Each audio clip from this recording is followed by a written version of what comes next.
Let's talk about walking with the dark and walking in the light. I have done both. Earlier in my life, I wasn't a good soul. I was unkind. I wasn't nice. I hurt others. I was vengeful. I was envious. I wasn't a good soul, and therefore the light wasn't around me. I had the dark around me. Now, when I say I had the dark around me, I have in the physical experienced the devil himself and demons. Which, by the way, you guys, the dark is nothing to play with. If you think you're more comfortable being mean, ugly, and unkind and putting hate into the world, I promise you, when you come face to face with the devil, you will change your mind and it will be too late. It is time now to decide whether you want to be a part of the dark or you want to be a part of the light. Because it is not time right now to play with your soul. It is the end of times and God is separating the light from the dark.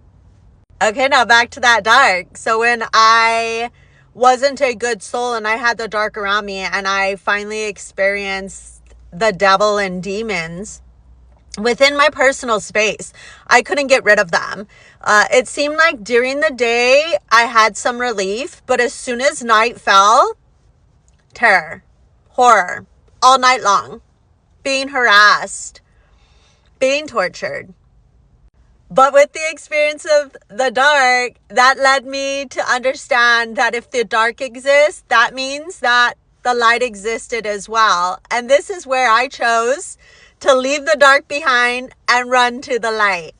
How I did this is I started making better choices. I started becoming a better soul. I started changing the way I think, the way I acted, the way I behaved, and the way I treated others.